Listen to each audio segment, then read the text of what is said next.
യുക്രൈനുമായുള്ള യുദ്ധത്തിൻ്റെ തുടക്കത്തിൽ മേധാവിത്വം നേടിയ റഷ്യയ്ക്ക് പിന്നീട് കാലിടുന്ന കാഴ്ചയാണ് ലോകം കണ്ടത്. നേരത്തെ സൈന്യം നിലയുറപ്പിച്ച പല യുക്രൈൻ മേഖലകളിൽ നിന്നും റഷ്യയ്ക്ക് പിൻവാങ്ങേണ്ടി വന്നു.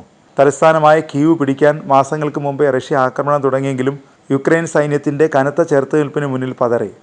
US ഉൾപ്പെടെ കൂടുതൽ ലോകരാജ്യങ്ങൾ യുക്രൈൻ ആയുധവും സാമ്പത്തിക സഹായവും നൽകുമ്പോൾ പുതിയൊരു യുദ്ധമുഖം തുറന്നിരിക്കുകയാണ് റഷ്യ. തന്ത്രപ്രധാനമായ ക്രിമിയ പാലത്തിൽ ഉൾപ്പെടെ സൈനികരെ വിന്യസിച്ചിട്ടും രക്ഷയില്ലാത്ത സാഹചര്യത്തിൽ ഫ്ലോട്ടിംഗ് ഡ്രോണുകൾ ഉപയോഗിച്ച് യുക്രൈനെയും നാറ്റോ സഖ്യത്തെയും നേരിടാനൊരുങ്ങുകയാണ് റഷ്യ. ബ്രിഡ്ജ് കില്ലേഴ്സ് എന്ന് വിളിപ്പേരുള്ള ഇത്തരം ഡ്രോണുകൾ ഉപയോഗിച്ച് യുക്രൈനകത്തെ പാലങ്ങളും ചങ്ങാടങ്ങളും ബോട്ടുകളും ഡാമുകളും ജലവൈദ്യുത നിലയങ്ങളും ഉൾപ്പെടെ തകർക്കാനാണ് ലക്ഷ്യമിടുന്നത്. യഥാർത്ഥത്തിൽ കാമിക്കേസ് ഡ്രോണുകൾ ചെയ്തിരുന്നത് പോലുള്ള നശീകരണമാണ് ബ്രിഡ്ജ് കില്ലേഴ്സും ചെയ്യുന്നത്. രണ്ടാം ലോക മഹായുദ്ധത്തിൽ കേട്ട വാക്കാണ് കാമിക്കേസ്. സ്വയം കുരുതി നൽകുക എന്നാണ് ഇതിൻ്റെ അർത്ഥം. രണ്ടാം ലോക യുദ്ധത്തിൽ ജപ്പാൻ്റെ ഫൈറ്റർ വിമാനങ്ങൾ നിറയെ സ്ഫോടക വസ്തുക്കളുമായി ലക്ഷ്യത്തിൽ ഇടിച്ചിറക്കി സ്വയം പൊട്ടിത്തെറിക്കുന്ന മാർഗം അവലംബിച്ചിരുന്നു. പൈലറ്റ് ഉൾപ്പെടെ കൊല്ലപ്പെടുമെങ്കിലും വൻ സ്ഫോടനത്തിൽ ലക്ഷ്യസ്ഥാനം ചാമ്പലാകും. ഇതിൻ്റെ ഡ്രോൺ പതിപ്പാണ് കാമിക്കേസ്. സ്ഫോടക വസ്തുക്കൾ നിറച്ച ഡ്രോണുകൾ ലക്ഷ്യസ്ഥാനത്ത് പതിപ്പിച്ച് സ്ഫോടനം നടത്തുക എന്നതാണ് രീതി. മിസൈലുകളേക്കാൾ ചെലവ് കുറഞ്ഞതും കൃത്യത കൂടിയതുമാണ് ഈ മാർഗം.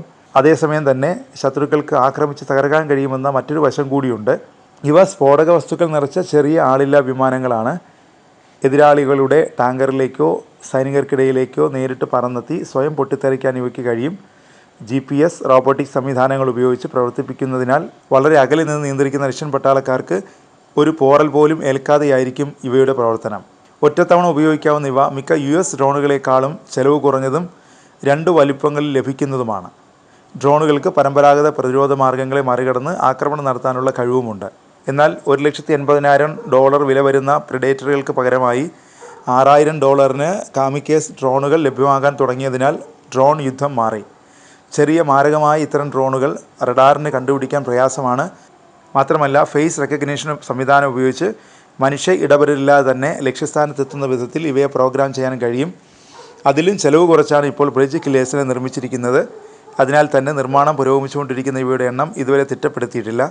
സ്ഫോടനത്തിൻ്റെ വ്യാപ്തി ക്രമീകരിക്കാനുള്ള സവിശേഷതയും ഇവയ്ക്കുണ്ട്. ഒരു വാഹനത്തിൽ യാത്ര ചെയ്യുന്ന ഡ്രൈവറെ മാത്രമായി കൊലപ്പെടുത്താനും കഴിയും. ഏതെങ്കിലും ഒരു ഘട്ടത്തിൽ ബ്ലാസ്റ്റിന് 2 സെക്കൻഡ് മുമ്പ് വരെ ഡ്രോണിനെ പിൻവലിക്കാൻ കഴിയുമെന്ന പ്രത്യേകതയുമുണ്ട്.